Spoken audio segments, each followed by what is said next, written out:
Happening now, we hear from a local chef climbing her way up the food chain in a cooking competition. And we look at an annual car show and how it's helping kids play baseball. Plus, we look at the Christmas in July baseball game, including a special announcement here at WNY News Now. All right. And then type the live. Live and on demand, this is WNY News Now.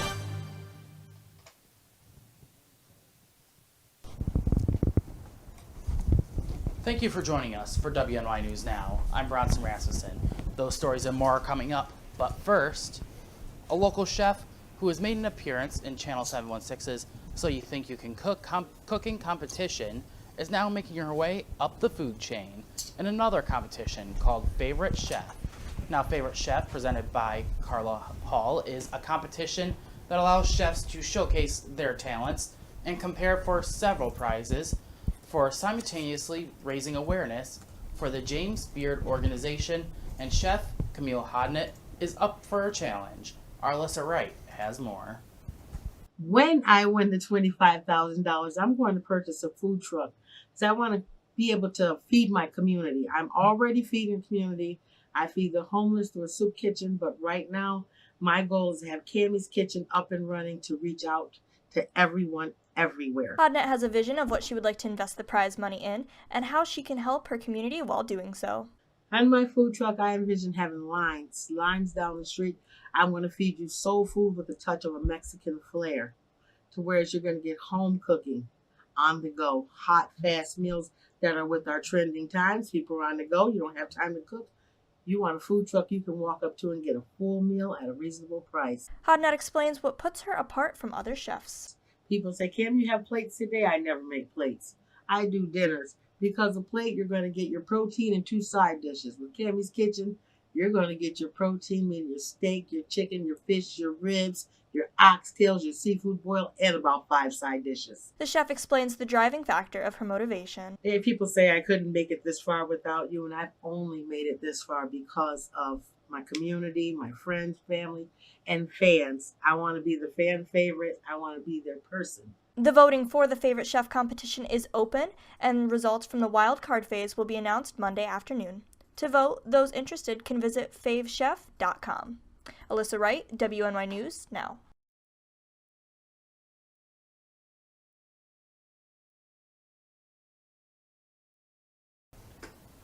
The Babe Ruth World Series kicks off in a little over 2 weeks, and to raise funds for the baseball competition, the non-for-profit held their annual World Series of Wheels over the weekend.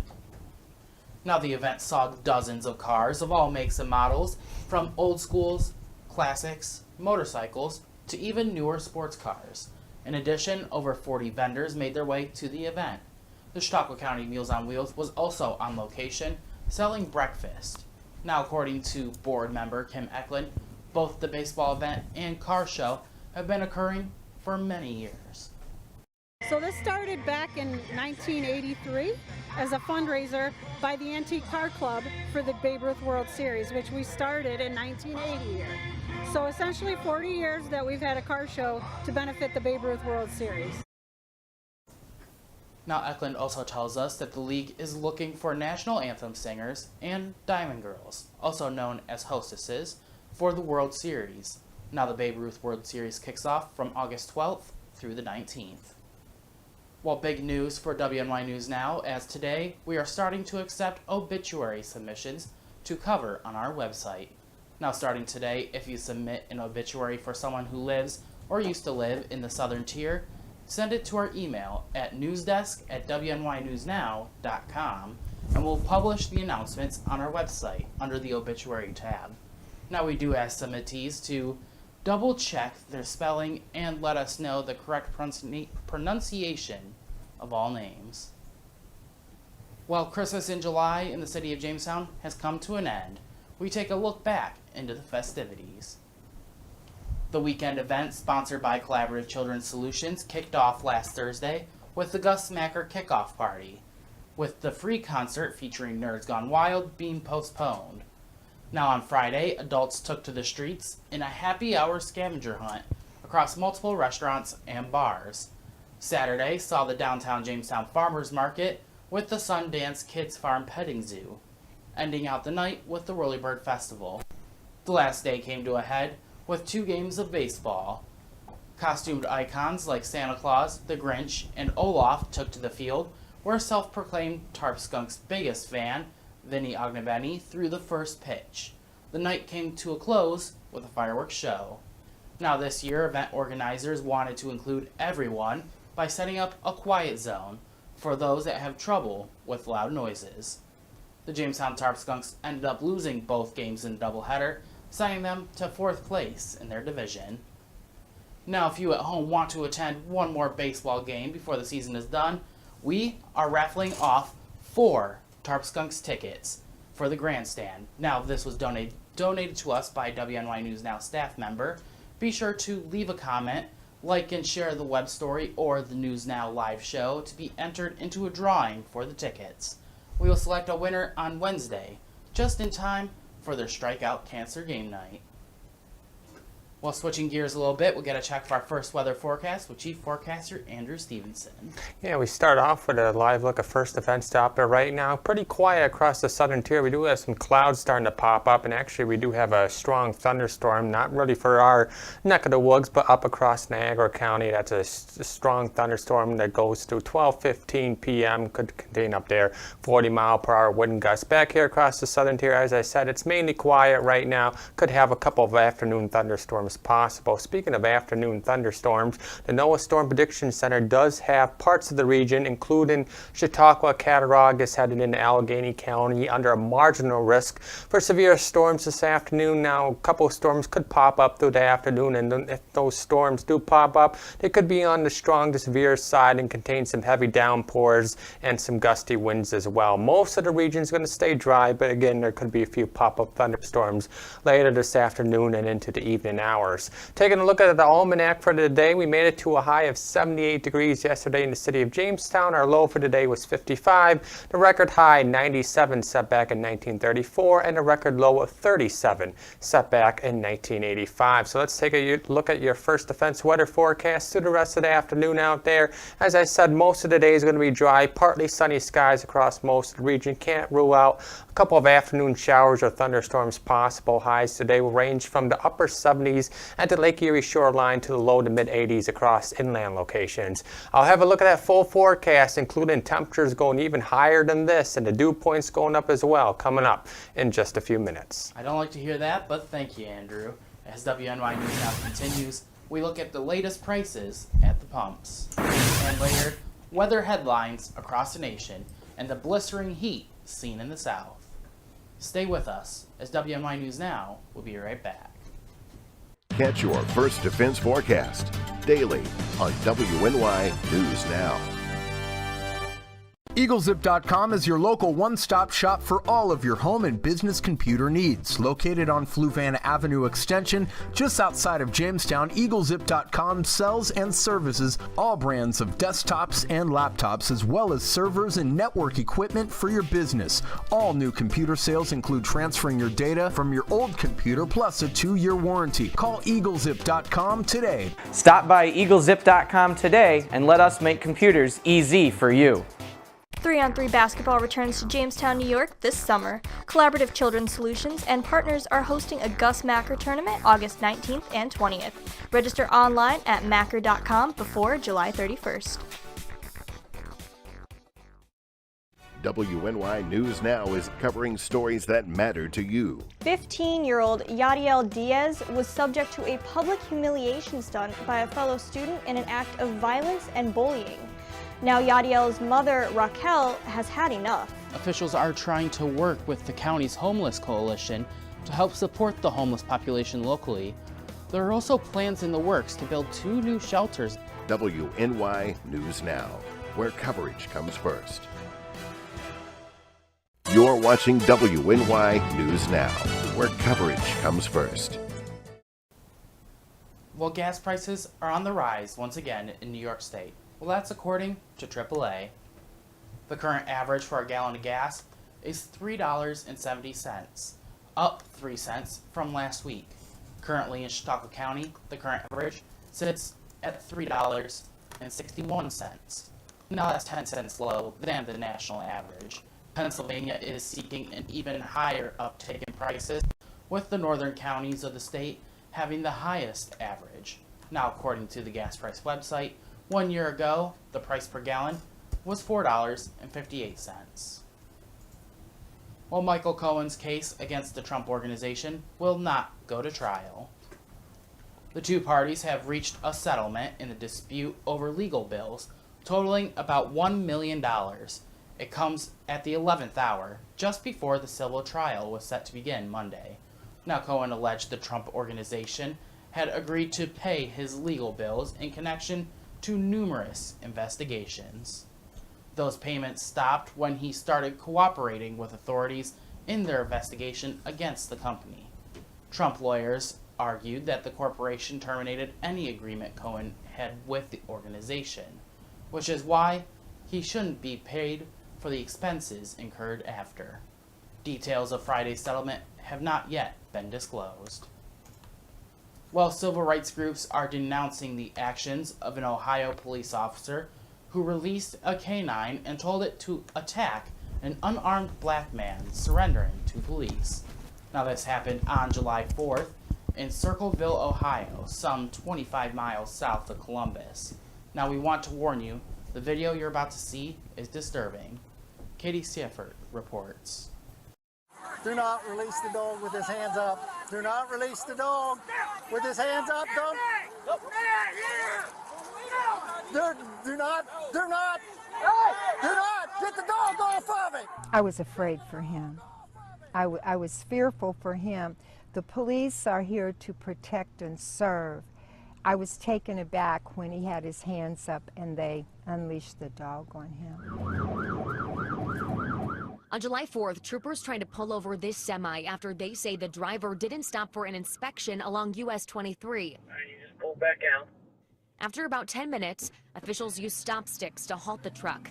We see the driver with his hands up here before a Circleville police officer released his canine. The driver was bitten by the dog. You can hear him here in pain.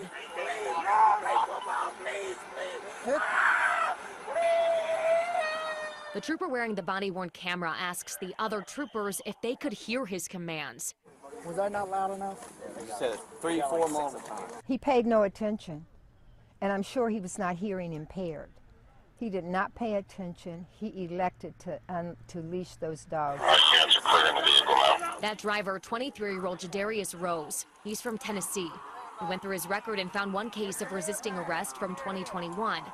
Rose is charged with failure to comply, a 4th-degree felony in this incident. Body camera shows some of his interaction with officers here. What's trying to hurt you? You just let a dog bite me. All you had to do was come to me. I was coming, all the guns pointing at me. How you do you expect me to respect you? You got a gun pointing at me.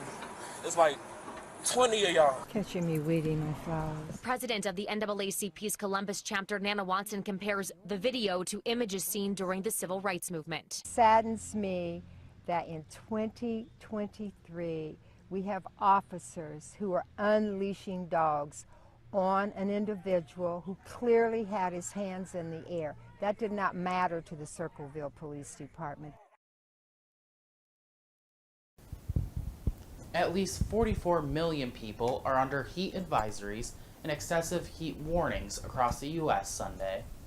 National Weather Service says that those regions most affected include the desert Southwest, Intermountain West, South Texas, and South Florida. Over 24 records were either set or tied Saturday across the cities in Arizona, California, Florida, as well as Idaho, Montana, Nevada, Puerto Rico, and Texas. About a dozen records could be set or tied Sunday. Record streaks are expected to continue in Phoenix, which has seen temperatures over 110 for 23 days, and El Paso, Texas, with 37 days over 100 degrees. The heat will expand into the plains and Midwest by the middle of the upcoming week.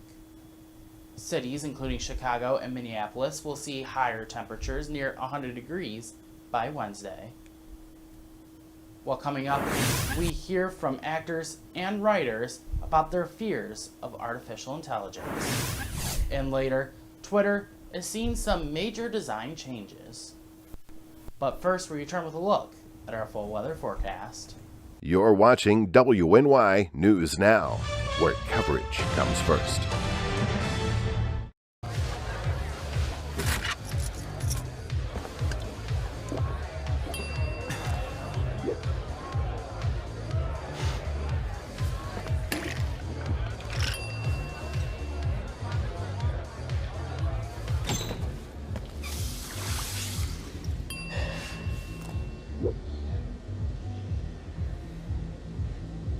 If you need to do something to feel okay to drive, you're not okay to drive. Don't drive buzzed. I'm a survivor. I'm a survivor. I'm a survivor. Testicular cancer is the leading form of cancer in men aged 15 to 35. 1 in 250 men will be diagnosed with testicular cancer. But 98% will survive if detected early. As a survivor, I believe early detection is the key. Learn how to do a testicular self-exam and other important facts about testicular cancer at oneball4tc.com.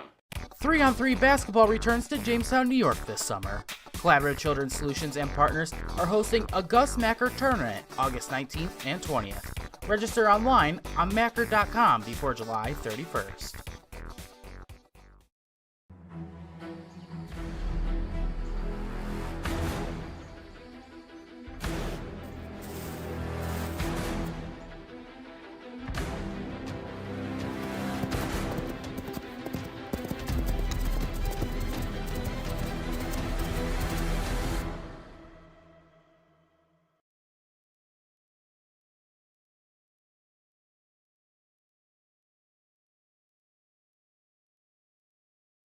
Catch your First Defense forecast daily on WNY News Now. Fast, accurate, and everyday. First Defense weather. Welcome back to WNY News Now. Current conditions in downtown Jamestown. We're under partly sunny skies. 74 degrees is the current temperature at the Jamestown Airport as of the noon hour, with a west wind of 12 miles per hour, and the dew point is currently 61. While we've been talking about the above average temperatures, this runs through the end of the month. Much of the continental 48 states are dealing with temperatures over the next few days, the next week I should say, well above average. That includes portions of our area, the Northeast, where temperatures early on this week not too bad, but by the time we get into the middle towards the end of the week, our temperatures will be on the rise as well as the dew points. We could be looking at temperatures in the upper 80s to lower 90s by the time we get into Thursday and Friday, and the dew points will also be on the rise. Not so bad today and tomorrow. Today's still pleasant, a little more humid tomorrow and the Wednesday. By the time we get into Thursday and Friday, dew points will be in the upper 60s to the lower 70s, so we're well into that muggy category, and we'll be knocking on the door of the oppressive category by the time Thursday and Friday rolls around. So make sure you have the air conditioners going by the end of the week. Make sure you stay cool and drink plenty of fluids, because it's going to get warm and humid towards the end of the week. But there is some good news. A cold front's going to move through the region sometime between the period of late Friday into early Saturday, and behind that cold front, temperatures will actually cool off into the weekend, and the NOAA Climate Prediction Center agrees with this for the period of July 31st to the period of August 6th, which is the 8 to 10 day temperature outlook, which favors below average temperatures to return in the region heading into the beginning of August. So let's get through this week of the above average temperatures, and then we'll go below average heading into the beginning of August. So let's time it out on future scan through the rest of the afternoon out there. As I said, partly sunny skies should take us through the rest of the afternoon. We can't rule out a chance for maybe a pop-up shower or thunderstorm through the afternoon hours, but those pop-up showers or storms should come to an end heading into the overnight period tonight, and looking through overnight tonight should be mainly dry overnight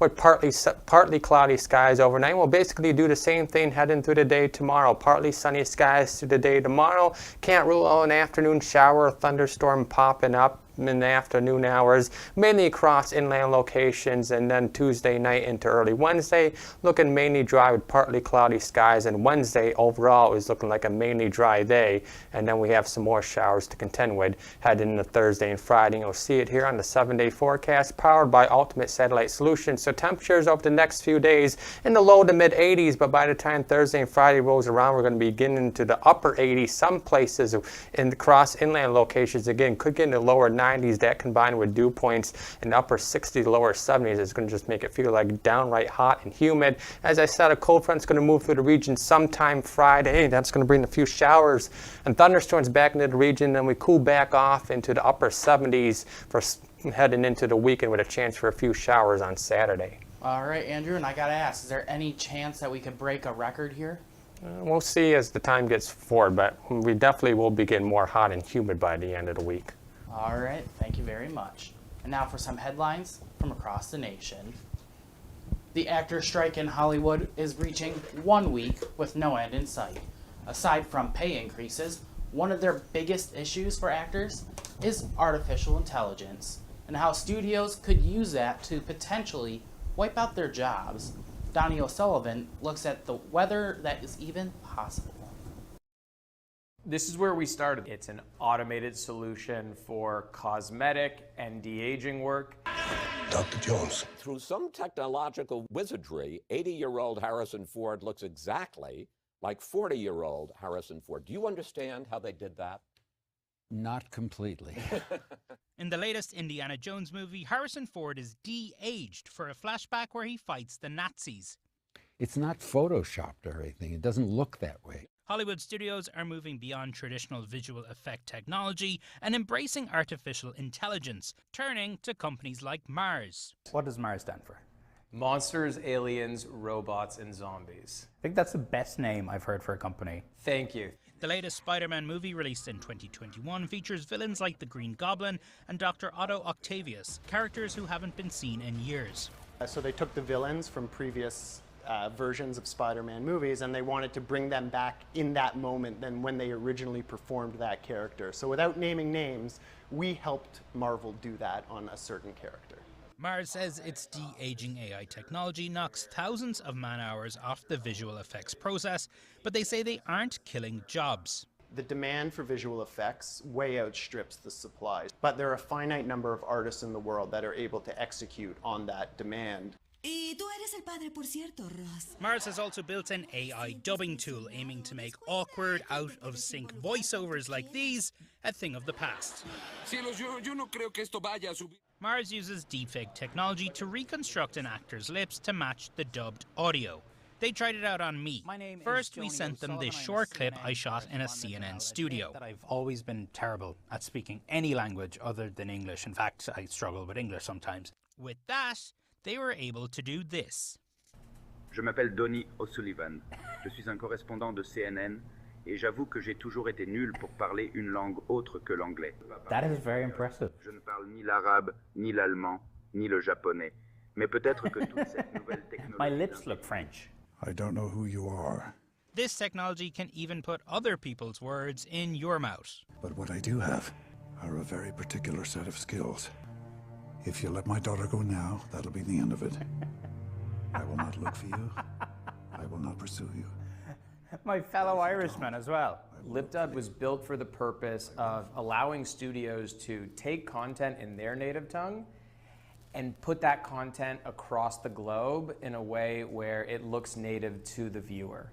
For its part, Mars says it is not in the business of replacing actors. Its technology is meant to enhance performances, not create them.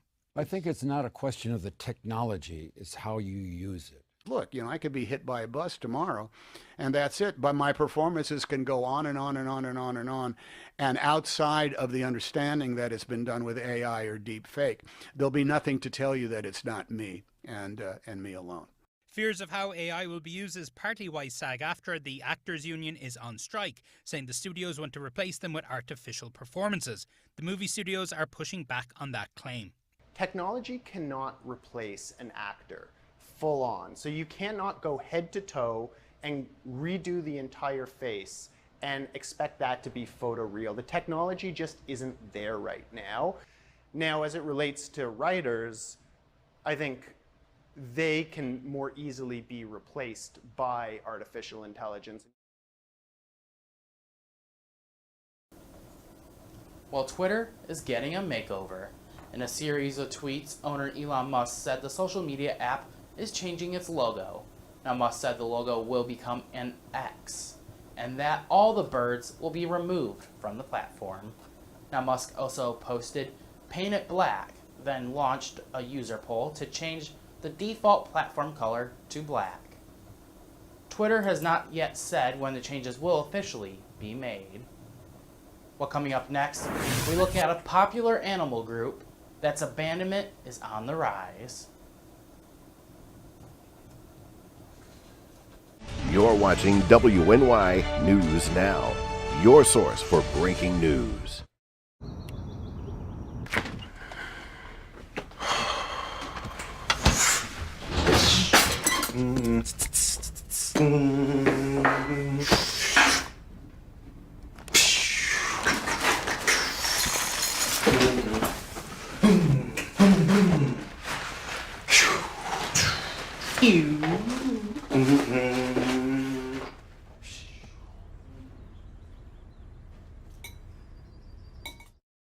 Three-on-three basketball returns to Jamestown, New York this summer. Collaborative Children's Solutions and partners are hosting a Gus Macker tournament August 19th and 20th. Register online at macker.com before July 31st.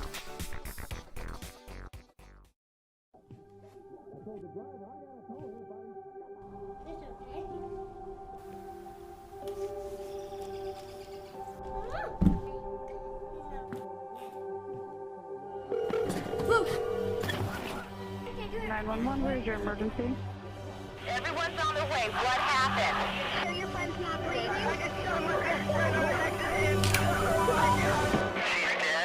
Please get my mom and dad. Oh my God! How prepared is your family if a hurricane shows up at your doorstep, or a flood, or a blizzard? You can't just turn away a natural disaster. That's why it's important to go to ready.gov/plan now. It has the tools and tips you need to make an emergency plan with your family. So if disaster comes knocking, let's go. You'll be ready to help keep your family safe. It's just a pizza. Yes! Make a plan today. You're watching WNY News Now, where coverage comes first. Horses are some of the animals that are the most forgotten about. When people think of adoption centers or animal shelters, they tend to think of cats and dogs. But the abandoned horse population is growing at an alarming rate. Lauren Schuster learned more about the recent increase in abandoned horses. I'm told that prices for food and medications are doubling or tripling in price since the pandemic, and it's the root cause of people abandoning their animals. What animal control and rehab branches are seeing are a lot of underweight and starving horses left behind. Horton's Rehab Ranch in Pender County are getting calls every single day to take in more horses that need help, but unfortunately they're running out of room. I went to the ranch and saw their newest horse, Romeo, who was found severely starved and left behind 3 weeks ago. What we're seeing is a lot more underweight horses, starving horses. People aren't buying horses like they were before. Auction prices are somewhere in between. You know, good horses are selling high. Old horses, senior horses aren't bringing anything, and people are just at a loss what to do with them. Always sad to see an animal in poor condition like that. And really, if you wanted to see animals in good condition, though, you could have gone to the fair this weekend. You didn't, but... Yeah, I wanted to, but... I might go to the Cattaraugus County Fair. That's next week. There was a lot to do this weekend, I noticed. A lot to do next weekend. Oh, not a whole lot, but there was a lot happening this weekend. There was the fair, there was Christmas in July, there was the Babe Ruth World Series, which we ran a story on as well. A lot happening, and really harking back on a point we made earlier in the show is that we do have these tickets to give away.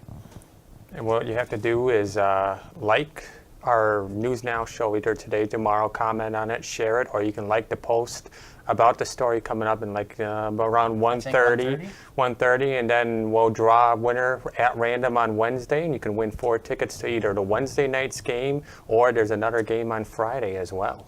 Yeah, and it could potentially be their last one of the season. It's last of the regular season. They're in 4th place right now, which is one of the top 4 places to make the playoffs. So they're still in it, but they have a few more games to try to make up some ground. Definitely Sunday's game was quite a hit to the Tarpscox fans, but unfortunately that's all the time that we have for today. Be sure to enter for your chance to win these tickets, and we'll leave you with a live look over Lakeside Park.